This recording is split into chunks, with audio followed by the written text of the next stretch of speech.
Hey everybody, Sam Martinez here, accompanied by my good friend Michelle Griffin, talking about HR issues and different topics. Today I wanted to ask Michelle about training programs and the importance of not individualized, but corporate training programs for the sake of the benefit of the employer and the employee. And I'm finding more and more that employers don't have either very little training program or not at all. And the importance of having at least some basic training program for the employees. Yeah, the employers, they tend to, unless they're forced to have the training, like California or some other states that require it, it falls to the wayside. It's really important for employers to take the step to do that, to protect themselves, but also to educate the employees as well. I think some employers get nervous about trying to educate their employees. They're like, am I giving them too much information? Am I giving them enough ammo to do something back to the company, something like that. But like for the example of anti-harassment. Sure. So if an employer presents the training and really good training of anti-harassment that says this is what harassment is, we don't tolerate it. If you see this happening, come forward. If it's happening to you, these are avenues, what you can do, these are who you can talk to. Tie that back to your handbook, and it's policies in your handbook. There's also anti-retaliation, so you're not going to be in trouble if this happens. Okay. You need to come forward with this information.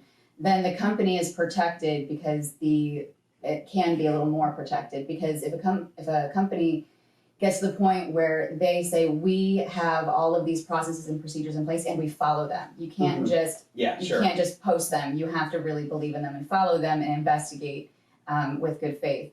If an employee comes forward and basically says, I had this happen and the company does nothing, even though they have the policies in place, they're still in trouble. Gotcha. If an employee never comes forward and the company should have known that the harassment was taking place, then the employer can still get in trouble for it. So if they put the policies in place, they put the training in place, then they're a lot more protected under the law. They basically say this person didn't come forward.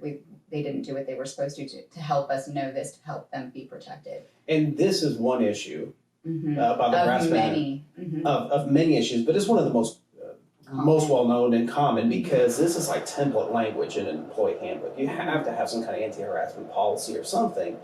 But to your point, it's not just having the policy, it's also having the procedures, it's also having a training program, something that is trackable and such. And so kind of best practices, what would you say for a company who's just getting started?